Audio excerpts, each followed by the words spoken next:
ஊரே வேடிக்கை பார்த்துருச்சுங்க. ஆமாங்க, வெசர்படியில இருக்க அந்தோனியா சர்ச்சுக்கு தான் வேகமா போயிட்டு இருக்கோம். தங்கச்சி பசங்களுக்கு புது நன்மை கொடுத்துட்டு இருந்தாங்க. பிளெஸிங்ஸ் வாங்கிட்டு குரூப் போட்டோவும் எடுத்தாச்சு. மாமாவும் சித்தப்பாவும் பசங்களுக்கு மாலை போட்டு வெல்கம் பண்ணியிருந்தாங்க. சித்தப்பாவும் சித்தியும் பசங்களுக்கு கொஞ்சம் ஜுவல்ஸ் போட்டிருந்தாங்க. நகை வைக்கிற வேலையில இப்படி அது நம்ம பசங்கன்றப்ப எவ்வளவு வேணா செய்யலாம், அப்படிதான் இருந்துச்சு. இனிமே தாங்க சம்பவம் ஆரம்பிச்சது. சர்ச்ல எல்லா வேலையும் முடிஞ்சதும் சர்ச்ல இருந்து முல்லை நகர்ல இருக்க எங்க வீட்டுக்கு இந்த வண்டியில தான் கூட்டு போனாங்க.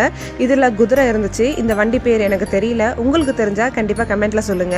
ஆர்த்தி எடுத்து பசங்களை வெல்கம் பண்ணியாச்சு. வண்டிக்கு பின்னாடியே நாங்க போனோம். இவ்ளோ பேரும் அந்த வண்டியை அப்படி வேடிக்கை பார்த்துட்டு இருந்தாங்க. பசங்களை ஃபைனலா வீட்டுக்கும் கூட்டிட்டு வந்தாச்சு. முல்லை நகர் டிப்போ ஆப்போசிட்ல இருக்க மண்டபத்துல தான் ஃபங்க்ஷன் பண்ணியிருந்தாங்க. நம்ம எப்பவும் சிம்பிள் லுக்கு தான். அம்மா கூட தங்கச்சி கூட எல்லார்கிட்டயும் போட்டோ எடுத்தாச்சு. சாப்பிட கிளம்பிட்டோம். மட்டன் பிரியாணி கட்டுன்னு கட்டியாச்சு. அகைன் சென்ட்ரல்ல ட்ரெயின் ஏறி பேக் டு வீடு. ட்ரெயின்ல வாங்கி சாப்பிட்டுட்டே வீட்டுக்கும் வந்தாச்சு.